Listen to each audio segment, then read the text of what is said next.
And rigatoni for the homies. If you know me, check the show, please. Penne for your thoughts. Got fettuccine if you need it extra cheesy, come and see me. Penne for your thoughts. And rigatoni for the homies. If you know me, check the show, I got a please. penne for your thoughts. I got a penne for your thoughts. Hey guys, welcome to Penne for Your Thoughts. Today we're going to be making one of my favorite cookies. It's going to be the cookies and cream cookie. This cookie base is really great and it's really versatile, so you don't have to put the cookies in it and the chocolate chips like I'm doing. If you don't want to, you can put whatever you want in there. So let's get to it. All right, so this recipe kind of goes out to two of my favorite coworkers, Adrian and Jackie. This one's for you. This is my cookies and cream cookie. It's based off the Christina Tosi chocolate chip cookie recipe, who's this amazing pastry chef in Momofuku. If you don't know who she is, look her up. This is kind of my variation on her recipe. So let's just get right into it.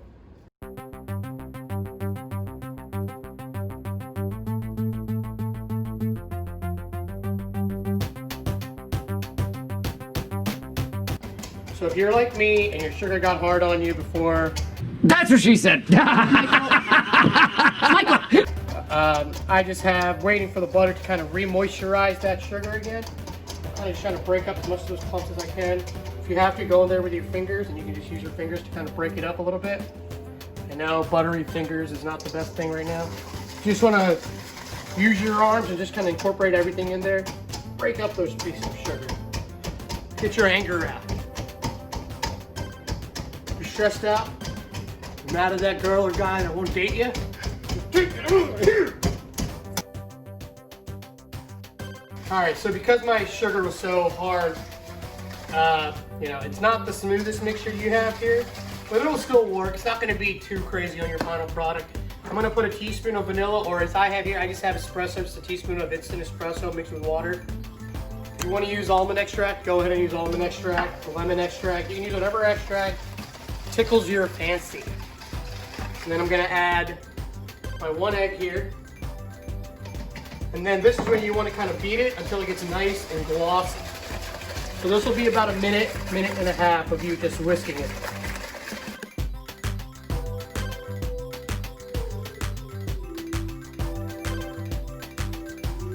All right, so this is kind of what you want. You see how it's like almost nice and almost looks like caramel, like almost like a butterscotch? That's kind of what you're looking for, right? So at this point, I'm going to put in 2 tablespoons of instant dry milk powder. If you did the gulab jamun recipe, you're going to have some of this left over. This is optional, but this just adds a really nice toasty flavor to your cookie. It's not going to add a milky flavor at all, but it'll be like a nice robust flavor. So you can throw that in there. I have here 1 teaspoon of salt. Then I have baking powder and baking soda. And then a 1.75 cups of flour. So at this point, I'm just going to switch to my wooden spoon and mix it with my wooden spoon. Make sure not to get flour everywhere. And this right here is a great base cookie recipe. You can use this and add, got flour everywhere. You can just add white chocolate chips to it and cranberries. You can add caramel M&Ms to it. You can add crispy M&Ms to it. Add any M&M to it for all I care. You can add chocolate chips, pretzels, and potato chips. Make those like trash can cookies. This is just a great cookie recipe. I do have my oven preheating to 350 at this point. And you can see how it's kind of wet right now. That's because the dough hasn't had time to absorb all of that dough yet, all of that flour yet. So at this point, I'm going to add my 1 cup of Oreos and my 1/3 cup each of the chips. At this point, you just kind of want to gently fold it in. You don't want to break those cookies up.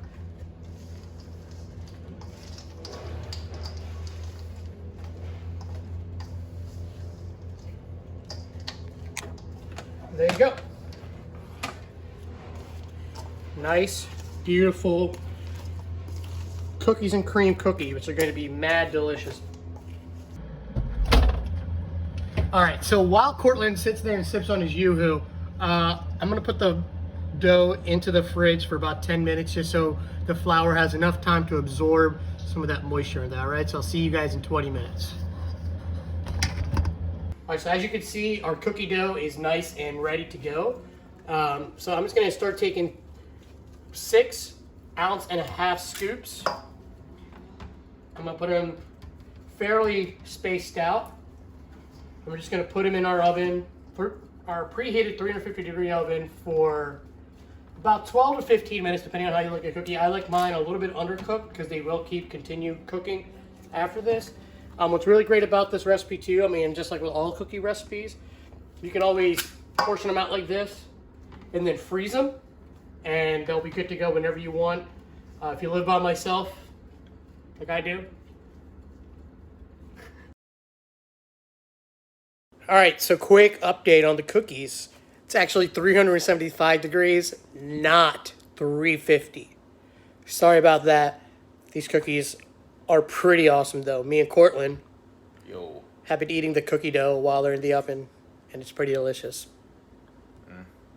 All right, it's time to check on them. All right, that's what you kind of want. You see how they're kind of like crispy on the outside, still kind of raw in the middle. You're just gonna keep them out, and they're gonna fall. They're gonna be the best cookie you ever had in your life. Guarantee it.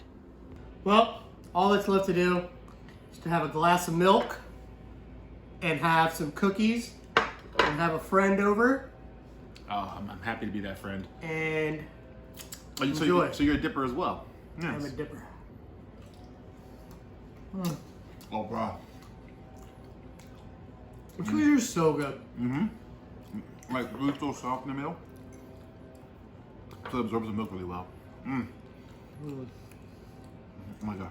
An explosion of different chocolate and Oreo. Yeah. Yeah, bro. Well, that's so soft, man. Good job. I forgot we were still recording. I think I might get a Yoo-hoo after this.